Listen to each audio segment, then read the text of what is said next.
kunjufu kabisa na kukaribisha katika Tumaini Jipya. Tuendelee kupata matumaini ya kuendelea kuyaishi maadili yetu ya Kitanzania.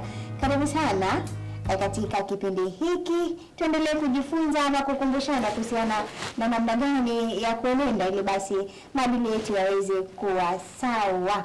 Na studio siko peke yangu leo, nina wana saikolojia wawili, lakini uzuri ni wa kike na wa kiume jamani, gender balance tunasema. Karibuni sana jamani. Asante sana. Mkazi ulipotea?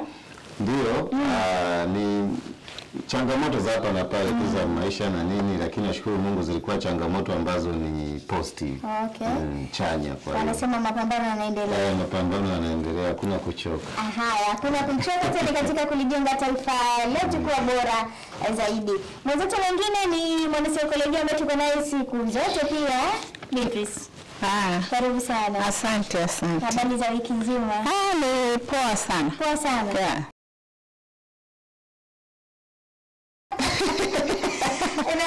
Mimi naitwa Mary binti Yuda na kukaribisha sana tuwe sote mpaka tamati. Mwenzetu upande wa kamera ni Simon Peter.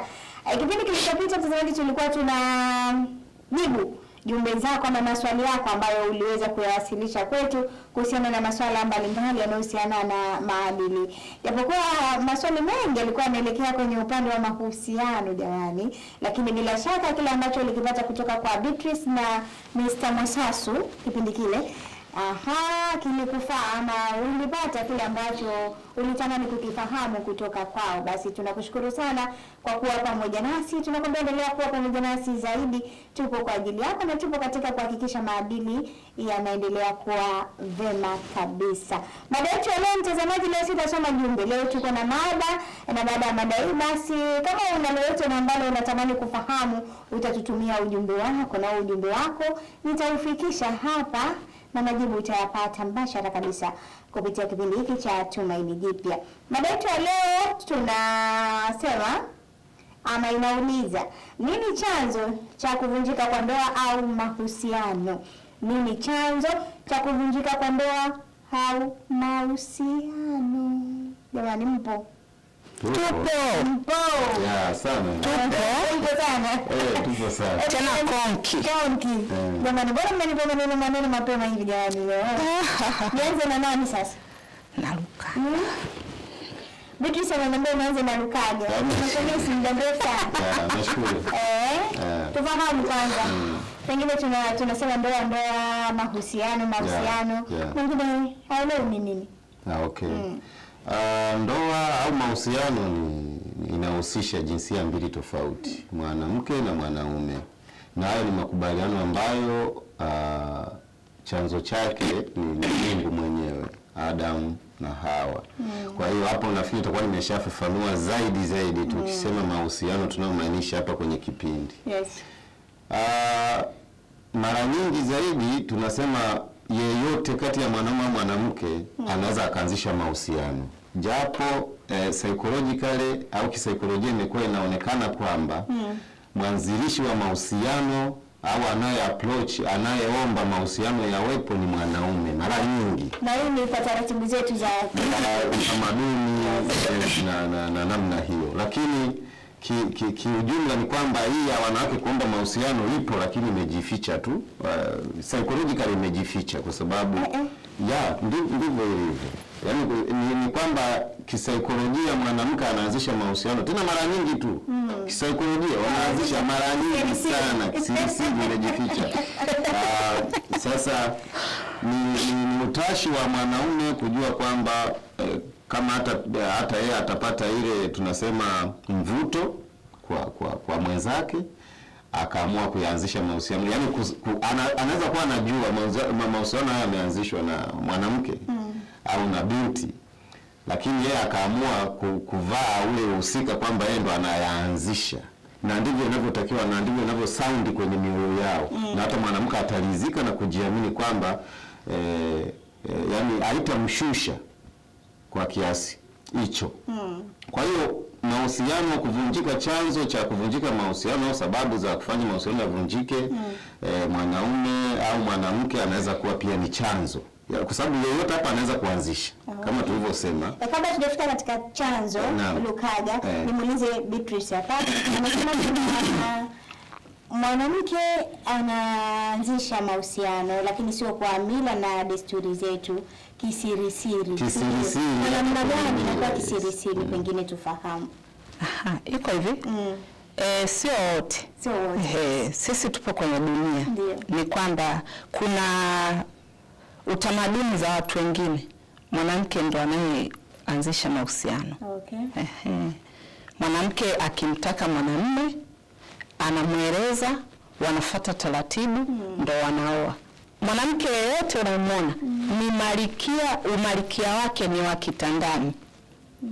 Na mwanamume yeyote unayemwona yeye ni mfalme wa sebuleni. Tukija kwa aina hivi, unaelewa tunapokuambia mwanamume Lukaga? No. Tunaposemaga mwanamume hivi, mnaelewaga nyie kuitwa wana. Tunaposemaga mimi ni mwanamke hivi, unaelewa tunaposemaga wewe ni mwanamke ndani kati ya hao watu wawili. Wana tabia hizi wanawake. Tuna wanawake sasa. Siwezi nikamsema huyu mwanamke ambaye ninayotaka kumsema, bali nataka nichambue aina 4 ya wanawake ambaye atasimama kwenye ndoa, ataonekana huyu ndo anayeheshimisha nini ndoa yake katika maadili ya Kitanzania. Tuna mwanamke wa kwanza. Mwanamke wa kwanza alikuwa ni Delila. Vitabu vingi vilimwelezea sana mwanamke Delila, kwamba Delila. Samahani kidogo. Ukisema mwanamke wa kwanza alikuwa Delila unamaanisha nini? Nimekwambia kuna aina ya wanawake. Kwenye hizo aina yeye ni wa kwanza. Hapo tumeelewa. Aina ya wanawake. Sawa, kwenye hizo aina Delila. Ili niende mwanamke wa kwanza. Delila sio mwanamke wa kwanza, ila kuna aina ya wanawake wenye tabia kama za hawa ninao waongelea. Wewe ndio utajua ni mwanamke wa aina gani na unajiweka kwa nani. Mwanamke wa kwanza mwenye tabia kama za Delila. Okay. Nimeshike hapa. Nimekushika. Huyu mwanamke wa Delila, yeye kazi yake ilikuwa ni kwenda kuchukua hongo kwa wanaume wengine.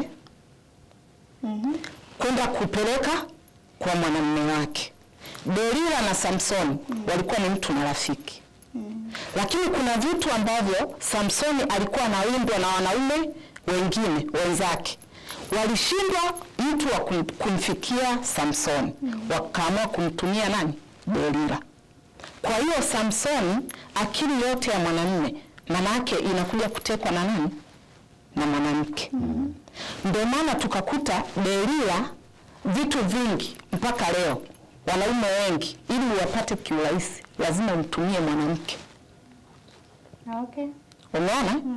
Na tumeona wanakwambia ndoa nyingi zinazoanguka ni mwanamke anaangusha ndoa Mwenyewe kwa mikono yake. Wanakwambia ndoa sija anabomoa mwanamke kwa upumbavu wake, siji kwa mikono yake, nyewe mnavijua vitabu. Ndio hivyo, utaiweka vizuri mwenyewe. Mwanamke ndio aliyebeba maono ya kitu kinachoitwa ndoa. Mwanamke wa kwanza. Mwanamke wa pili anaitwa Abigail. Abigail manake furaha. Abigail alikuwa ni piskari, yani mwanamke mzuri. Nyie mnaoita mrembo, sio nyie mnaopaka sijui nini. Yule alikuwa ni mrembo kweli. Naturally.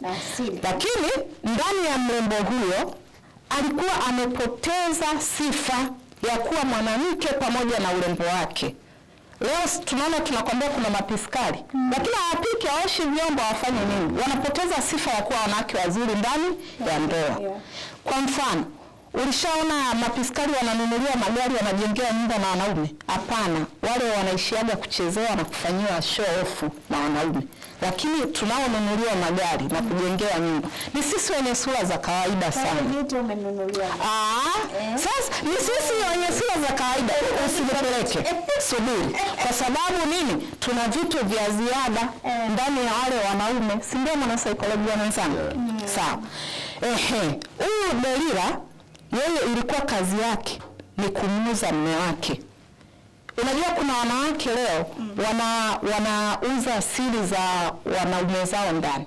Ndio maana unakuta kuna baadhi ya viongozi wanawake zao hawajui siri za waume zao, kwa sababu kwa kuogopa kuzuiliwa, kufanya nini, wanafanya kazi kubwa. Kwa hiyo anaficha, leo analala pale. Inawezekana hata mwanamke hajui. Kutokana na nini? Mwanamke kazi yake ni kuuza mambo ya mume wake ndani wanayojadili, kuwapa majirani.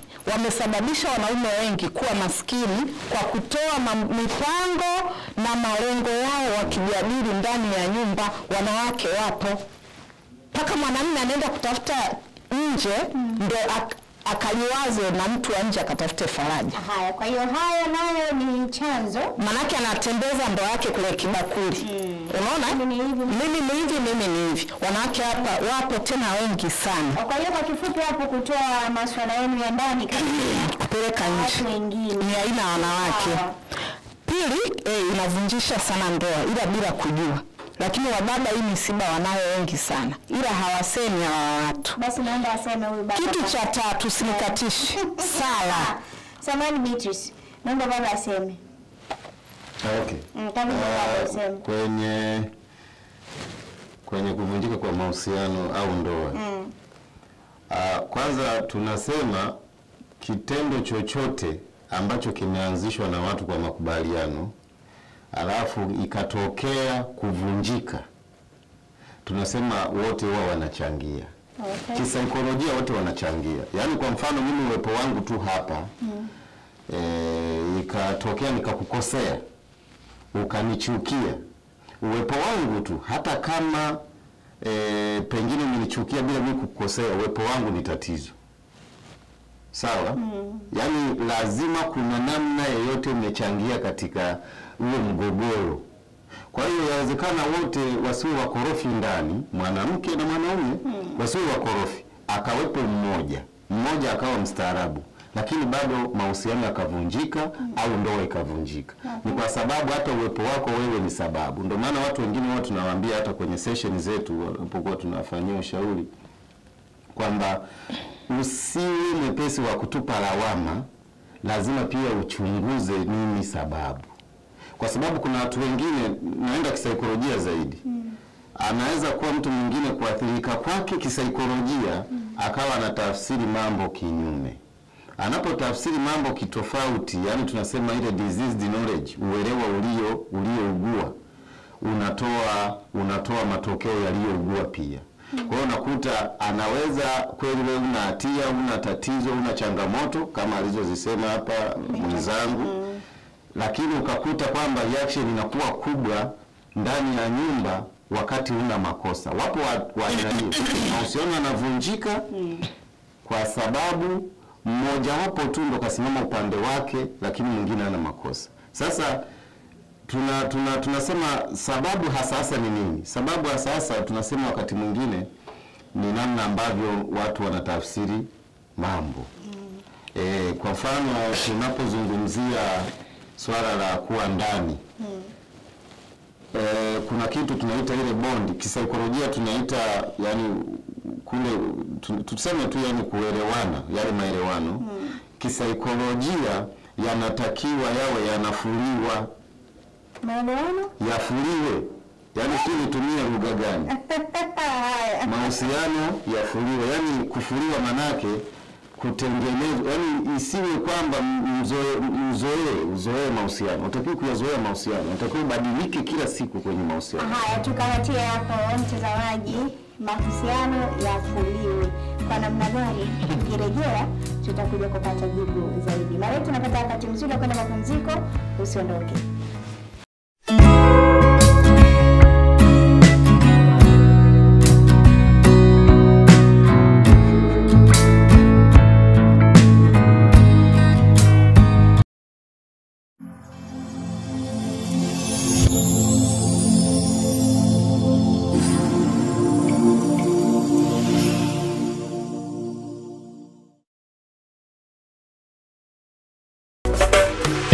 Nyumba bora hujengwa na mwanamke, lakini pia mwanamke huyu ni pambo la nyumba, na panapo haribika kitu kwenye familia, mwanamke huwa wa kwanza kukulaumiwa. Tukutane hapa kujadili kwa kina. Karibu kwenye Nyota ya Mwanamke. Nyota ya Mwanamke, Jumapili saa 8:30 mchana na marudio Jumanne saa 3 kamili usiku hapa Tumaini Television.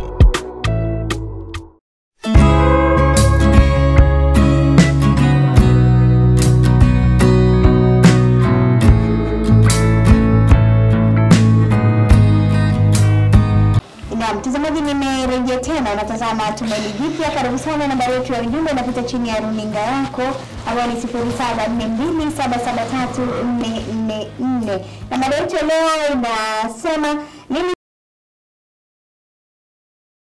ni chanzo cha kuvunjika kwa ndoa au mahusiano, na nipo na wanasaikolojia wawili wa kike na wa kiume.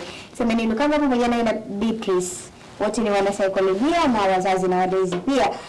Na tulishia pale Lukaga alipotufafanulia kwamba mahusiano yanatakiwa yafuliwe.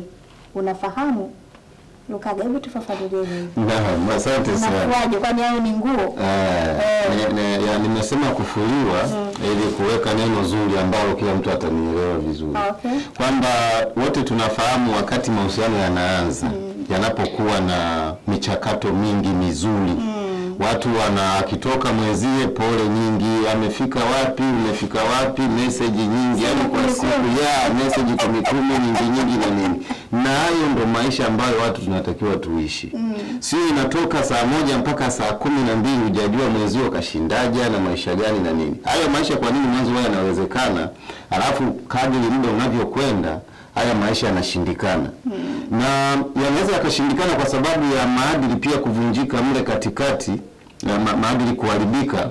For instance, kwa mtu ambaye anakuwa labda anaonyesha tabia tofauti kwa mwenzie, maana yake lazima hivi vitu hata vifanya. Yaani mimi siwezi nikaonyesha tabia za usaliti, alafu bado nikaendelea kukuambia pole, uko wapi, umefika wapi. Utakuwa unafiki. Of course kisaikolojia tu au mimi mwenyewe kiroho itanisuta. Siwezi kusema vitu kama hivyo. Kwa hiyo kuna vitu vinavyochafua mahusiano. Vitu vinavyochafua mahusiano, ndio maana nasemaje, mkiona mahusiano yanachafuka inabidi yafuliwe. Kama inavyochafuka nguo, ili uje uivae tena ikiwa mpya nzuri, inatakiwa uifue. Kwa hiyo kuyafua mahusiano ni kuhakikisha kwamba kwanza matatizo madogo na makubwa yanasolviwa kwa wakati. Na kila mtu awe tayari kusolve matatizo. Yaani katika mahusiano yeyote yale, hakuna suluhisho zuri kama kuzungumza. Si kutumia pesa, si kutumia vitu, si kutumia nini. Yaani kuzungumza maneno. Na maneno yanajulikana. Tunaja kufafanua maneno ya aina gani. Namna ya kuongea na mwenzako. Kwa sababu mimi ninavyoongea na rafiki yangu wa kike ni tofauti nitakavyoongea na mke wangu maybe.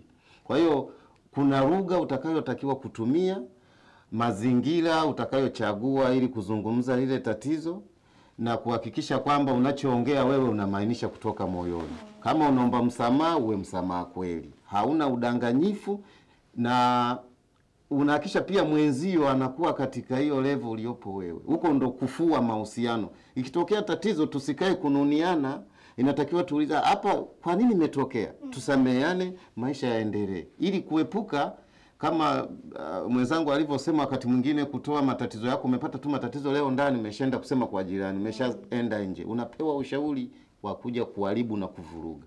Kwa hiyo kufua mahusiano nilikuwa namaanisha kwamba mahusiano yanaweza yakachafuka kwa sababu mbalimbali za kibinadamu na kitabia.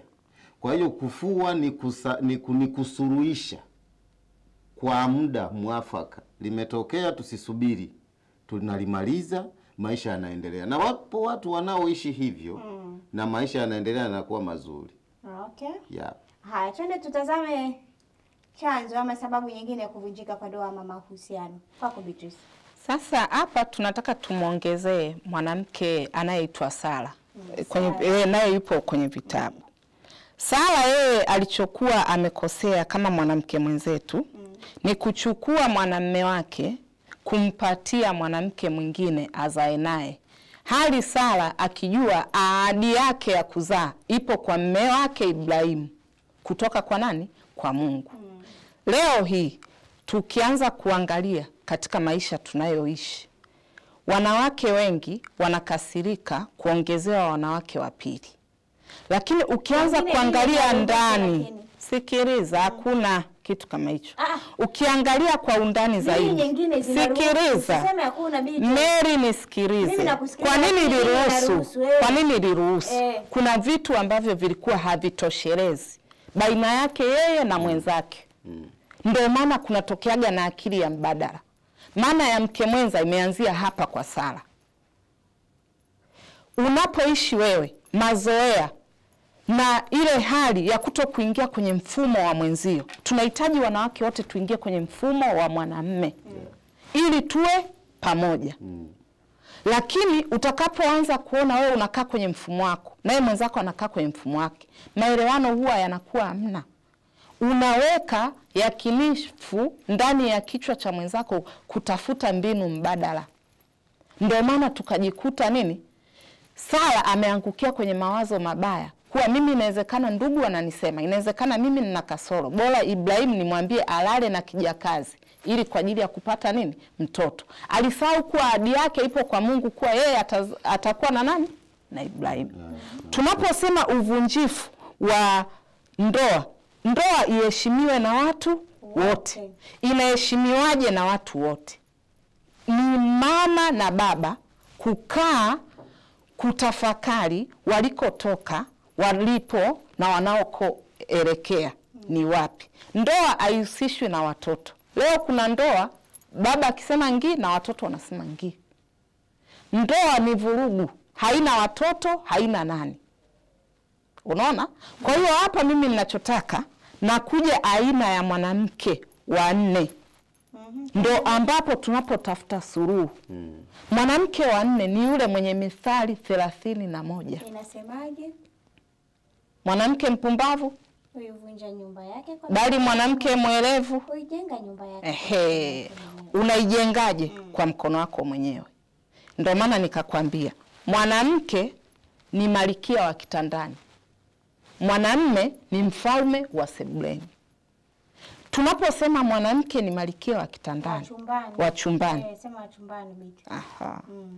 Tunaposema mwanamke ni wa chumbani, manake mwanamke yeye ni wakili wa mambo ya nyumbani, mambo ya mume wake. Na Biblia imekwambia utamlinda mmeo kwa hali yote, kwa mali zake na kwa kila kitu. Lakini leo tunawalinda waume zetu? Hatuwalindi.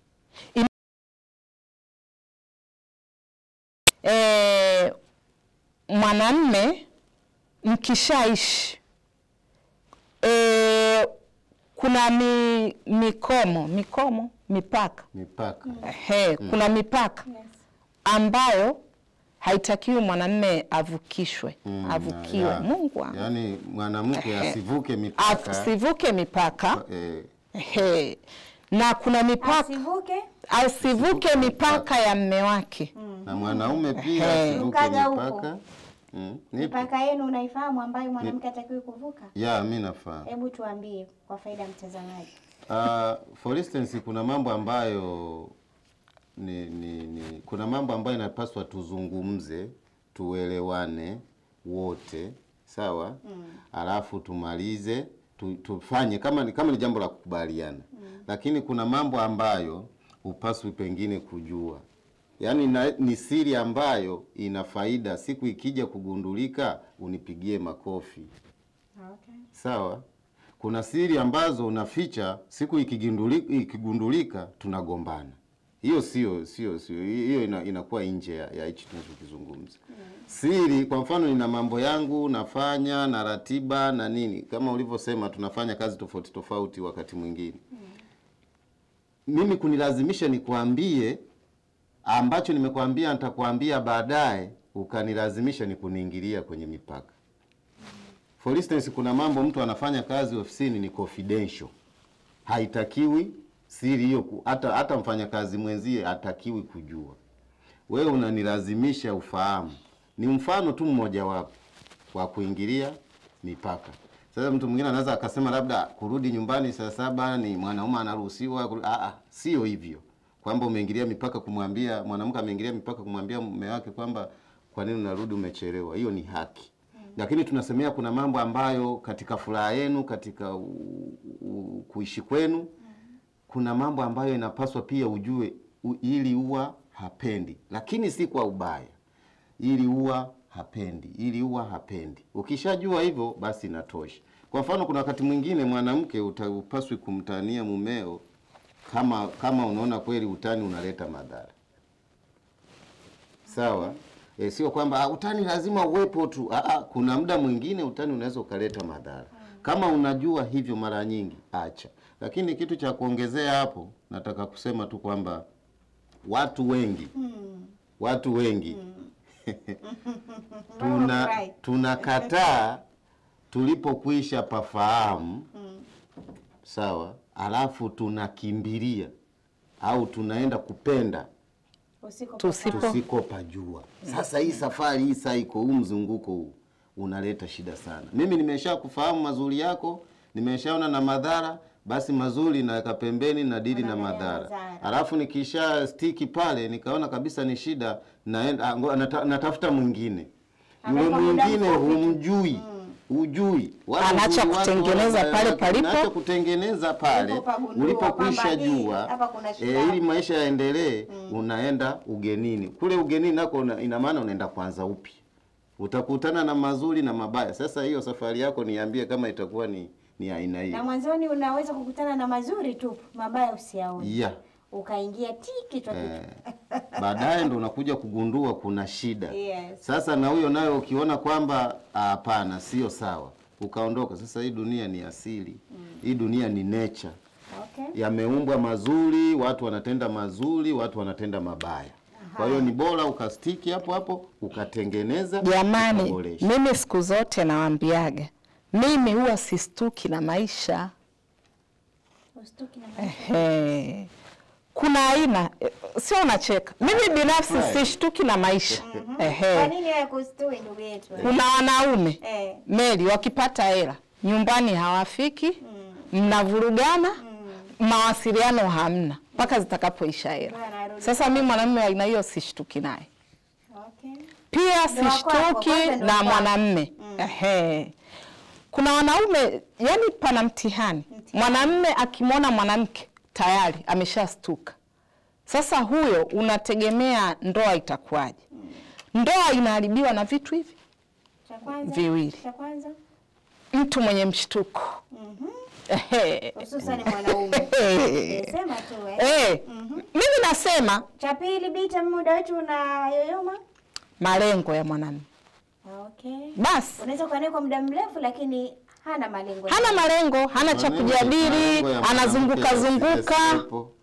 Kwa nini malengo ya mwanamke yasiwepo? Mbona umetaja pia mwanaume? Mimi sikiliza. Mimi napenda malengo. Kwa mfano si unajua mimi niko huku. Napenda mwanamume mwenye sei. Mimi Meli kama una sei, tutavurugana. Mwanamume uwe na sei. Kunapokuwa kuna tatizo, sei kuna mwingine atuelewi. Yaani mwanamume awe na maamuzi fulani. Unajua kuna wanaume wanaotengeneza nyumba zao, hawataki ndoa zao zifike mbali, ziharibike, ziwe zenye vikwazo. Wanapoona kuna tatizo, njoo kaa hapa. Kuna tatizo 1 2 3 hapa, tengeneza hapa, rekebisha, nataka hivi, tumemaliza. Unajua yule mwanamume yuko vizuri. Hukuti ndoa kama hiyo inayumba. Lakini kuna wanaume wengine Mary, kumeharibika ujui, hapajaharibika ujui, yuko busy, anafanya busy, ndo kwanza anaongeza hasira, anaongeza tafrani. Hasira tafrani. Bita, naomba tukamatie hapo. Mimi nataka mwanamume anayeshtuka na maisha, astuki. Bita jamani, ni maneno yake, mimi siti neno naweza nikaharibu bure. Mtazamaji, mimi nikushukuru sana. Tumaini Jipya, asante kwa kuichagua Tumaini TV. Wenzangu walikuwa ni Beatrice, mwanasaikolojia, pamoja na Semeni Lukaga, na ni mwanasaikolojia pia. Langu jina ni Mary binti wa Yuda. Mada yetu ambayo tulikuwa tukizungumzia leo, nini chanzo cha uvunjifu wa ndoa au mahusiano. Mwenzetu ni Simon Peter. Tukutakia wakati mwema hadi wakati mwingine, mara nyingine. Kwaheri kwa sasa.